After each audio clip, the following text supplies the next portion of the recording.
Hello everyone, Steve here. Thanks for tuning in to yet another one of my videos. Today we're going to talk about a vintage baseball game called Challenge the Yankees. And I've been aware of this game here for a while, thanks to one of my friends in the hobby. But more recently I spent a little more time looking at it and thinking about it. And before you know it, I had enough material to make a video. So what you can see here actually is a picture of the box that this game came in. And with that background, we're going to jump right in. So before I go to the main content of this video, I'll put this in the description of the video, and I'll probably post this PowerPoint to my Google Drive. But I did accumulate some material when I was preparing for this video, and the first one is a very short video on YouTube that just gives a visual overview of the components of the game. The second one, which we'll talk about, is a video that talks about the plan to reissue the game. The third one's a Wikipedia article link, which we'll talk about. And then, I'm a math person, so I had done a separate video about the math of 2D6 baseball sims. And then finally, my channel information is below, as well as my email address. As always, feel free to comment. That's probably the best part of this, is hearing from you viewers. Like and subscribe if that's something you want to do. Okay, so Challenge the Yankees. So this game was published in 1964 and 1965 by Hasbro. And in case you didn't know, Hasbro stands for the Hassenfeld brothers. And you can see on the right, Hasbro has had a few different logo changes over the years, but they're well known as a gaming company. And as I understand it, the inventor of the game itself was a guy named Roger Franklin, who, if alive today, I believe would be in his 90s. So about 60 years ago, the inventor's son and I think at least one other person were involved in trying to relaunch Challenge the Yankees. And they were going to republish the full game components just as they were originally, and then provide for some additional extra materials. And again, there's a YouTube video, as I mentioned in the prior slide, there's a YouTube video where they talk about the launch. They obviously invested a lot in this relaunch. I don't know if Hasbro was involved, but they tried to use crowdfunding and take advance orders. And from what I can tell from research, they are asking for $100, which may have been a discount from the full price. But by all accounts, they did not get enough investors, as they call them, to support the relaunch. And so the project was suspended or called off. I don't know the exact terminology. As it relates to Challenge the Yankees itself, the original game components are very collectible. We'll see a little bit of that later. One of the complaints I saw in the Delphi forums was that if they were going to publish the game exactly as it existed originally, then certain collectors were concerned that the reissued version could impact the value of the original games and cards that people held in their collections. And I think there were some suggestions about making it clear that, the reprints were reprints. In any case, by all accounts, that reissue project did not go forward. So one of the interesting things that's mentioned in the video that I talked about is that I think the purchasers of the reissued game were going to get this spiral bound book talking about the history or the biography of the game. That would have been interesting. It would still be interesting to have that book. And quite frankly, I think, I don't know the details, but I think they could have salvaged the project a bit if they had sold this book standalone, or if they had sold the game components in PDF form. I think that could have been a successful venture. I know one other gamer who just recently created a game, and he tried the same crowdfunding approach and met with the same results, but ultimately did decide to sell some of the game components without, the full cadre of components, which really cut down the cost. I don't think that gamer has decided to do PDFs yet, however. So, Challenge the Yankees, the game itself.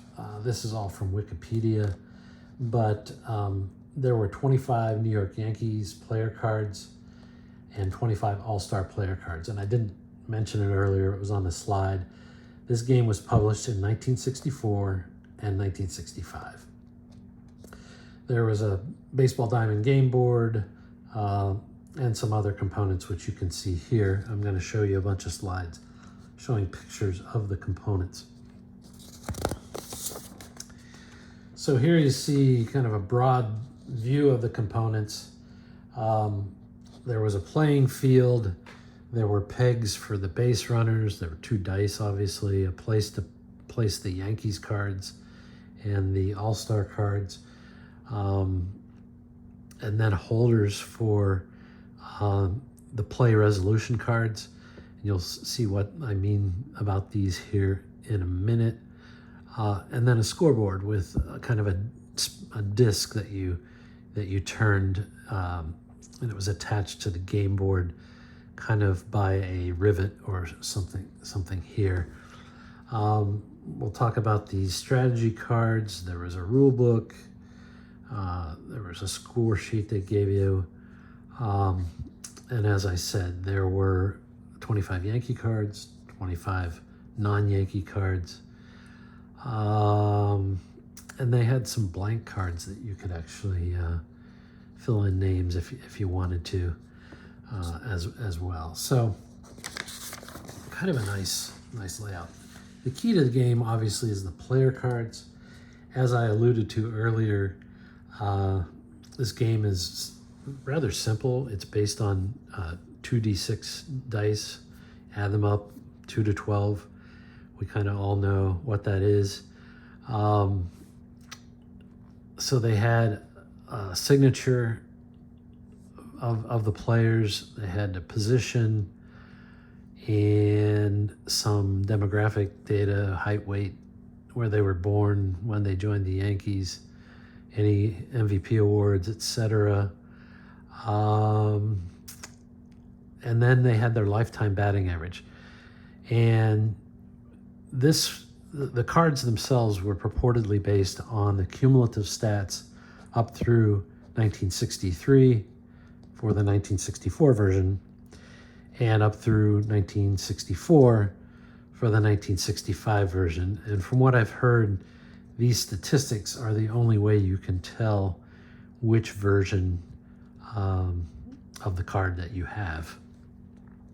They also had 2 different steal ratings at the bottom, and they had one for what they called the single steal, and then they had one for a double steal. And in general, I haven't studied this a lot, but in general, it seems like the double steal success rate was slightly below the single steal success rate. But beyond that, I really couldn't tell you much about that and how it was derived. There was no pitcher involvement in the game. It was entirely rolled off the batter cards. And to be frank, I mean, I think this game was intended as kind of a family game, kind of a kid's game. And even in the relaunch video, you can see kind of a dad overseeing his son and his daughter, kind of playing the game. So, you know, not to make more of it than what it was, but it was a nicely produced game, and much better than some of these generic games like I featured in my own video about 2d6 dice games. So let's look at the components. This is a close-up of some of the components. Like I said, they had pockets for these result cards. There were basically 5 results, although technically there were 6 because they had foul ball on some of the cards, but they were basically fly balls and resulted generally in outs. So here's a sample of what the hit cards look like. Feel free to pause the video. But you can see for each hit type, in this case the top row and over here are singles, and it tells what happens to the batter and what happens to the runner or runners on base. And there is a little bit of a kind of a rare play involvement here where in this case the batter actually was out trying to stretch the single into a double. And then here with the runner advancement for doubles, you have kind of 3 basic outcomes that I can see. You know, runners advance 2 bases. In this case, the runner on first advances to third.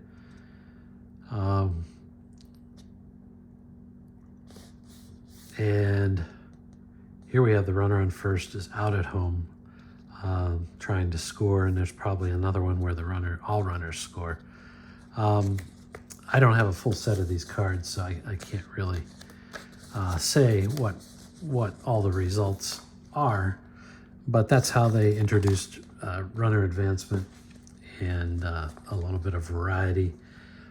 Here's the fly ball, which is also the foul ball cards, and also the ground ball cards.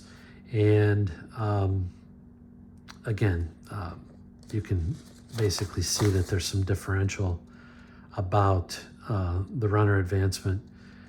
Here's sacrifice fly if there's a runner on third.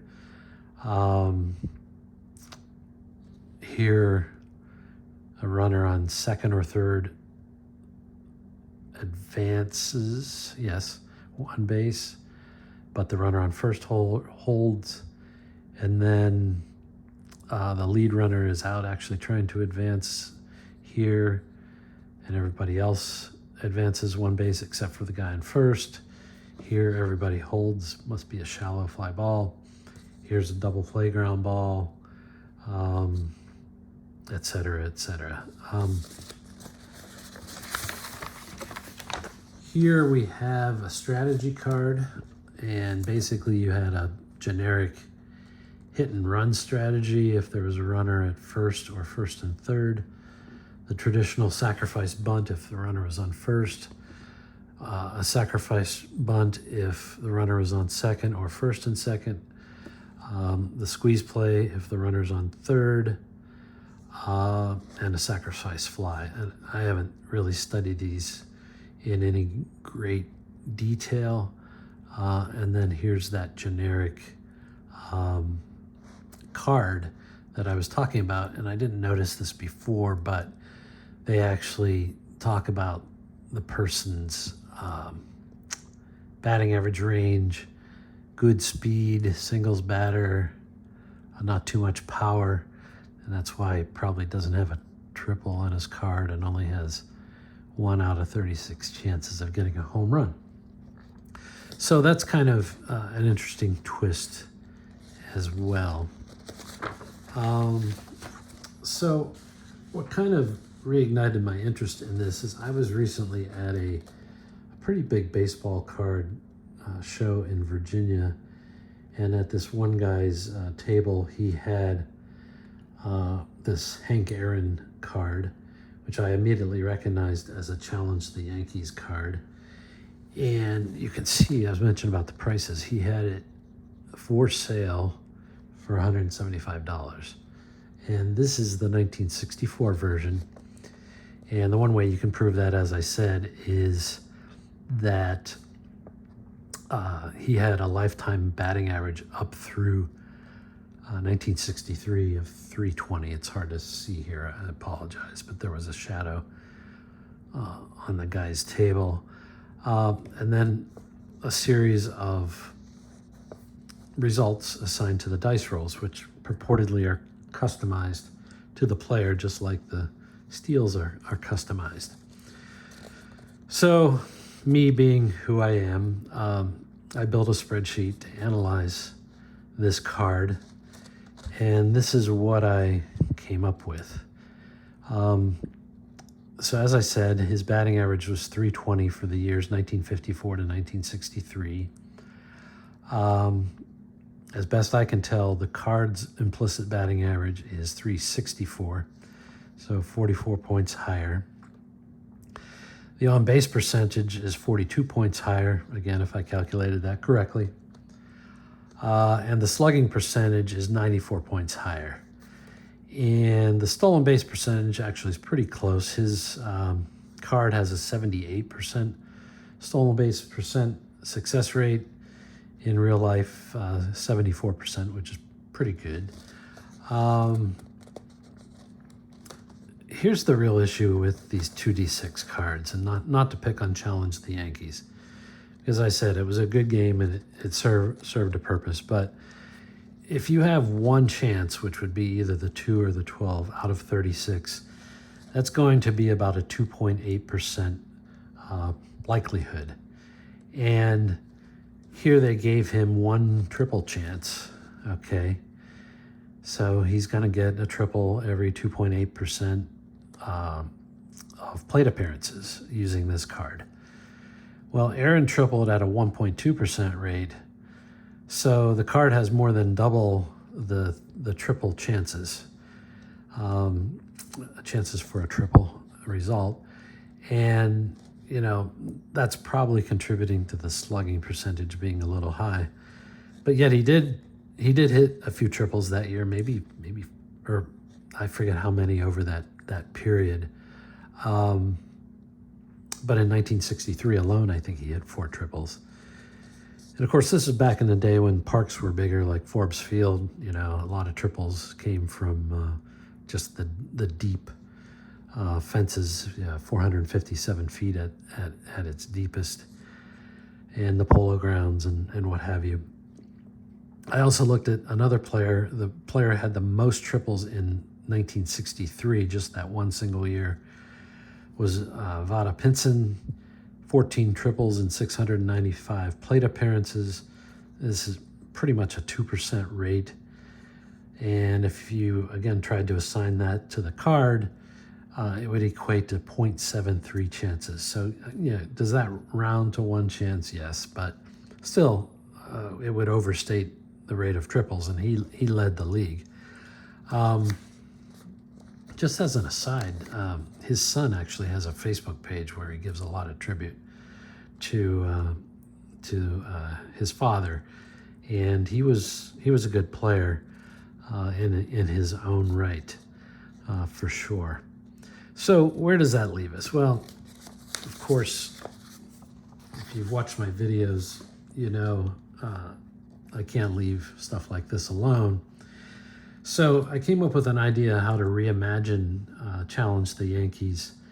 And so what I did here is I did a few things. And one is I introduced the pitcher involvement by virtue of a 50-50 engine, not unlike Stratomatic or Baseball Classics or Long Ball, what have you. No, actually, Long Ball doesn't have a decider die. Let's just say Strat. And that creates its own challenges when you're creating cards. I said, well, what if we did the decade of the 70s and we created all-star teams? And I just focused on the National League because I'm a National League guy. And so I summarized Stargell's statistics. I said the best 5 consecutive years for him were 71 to 75, arguably.